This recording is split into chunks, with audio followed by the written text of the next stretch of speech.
The information received is regarding a lucrative waste disposal agreement with a German firm. A joint venture was formed between the Sarawak government and German waste management company, Trinkens GmbH. Now I'm going to call them TG from now on. And this goes all the way back to 1998 and is still in operation. TG engaged a local company called Sarawak Capital under the ownership of Bekir to provide up to RM 6.6 million ringgit worth of consultancy services. Now, this is the essence of what we are very disturbed about. This is the consultancy services amounting to RM 6.6 million, in which there are many question marks over what those services are. A memorandum of understanding formalizing the joint venture of Sarawak Waste Management Sdn Bhd was signed on behalf of the Sarawak government by Hamid Bugo, State Secretary in the Chief Minister's Department. The agreement was also signed by Taib's son, Mahmud Abu Bekir Taib, as a witness to the deal. Now, that's the other question. What was his role, really, in the whole waste management contract? And why was there a witness needed? While it's standard that the State Secretary, on behalf of his boss, the Chief Minister, would represent the government, in such a deal, it's very unclear why the son of the Chief Minister would be witnessing an agreement of this nature. Chief Minister Taib remains the subject of many graft probes, and he still is being investigated by the MACC. We know he's stepping down tomorrow, and he's going to be governor on Saturday.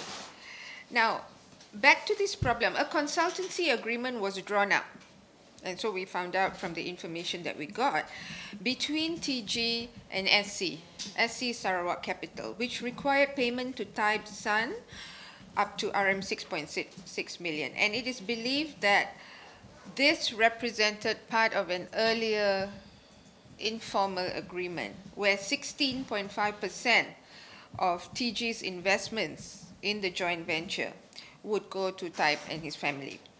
Under the consultancy agreement, Sarawak Capital was engaged for exclusive consultant and advisory services in the achievement of its responsibilities and obligations in the JV company.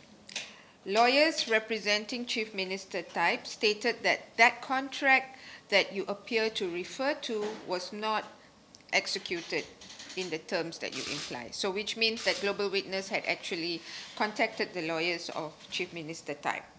Now, then we got legal opinion on the consultancy contract as well. And Global Witness, NC4, has seen that the contract is very much sham in nature. There's hardly any substance in the contract. Specifically, it contains no binding contractual obligations on Sarawak Capital in its scope of works. Instead, it lists a range of activities whereby Sarawak Capital only agrees to offer services. Furthermore, payment is tied to TG, proportion of equity, joint venture, rather than being calculated on the nature of the consultancy services, etc. So in view of this, the agreement bears all the hallmark of a thinly disguised kickback. So that is the reason why we went to MACC, in order for them to investigate if these documents that we handed over to them, a full set of the MOU and the consultancy agreement between Sarawak Capital and TG, were actually kickbacks or commissions, or were they really consultancy services?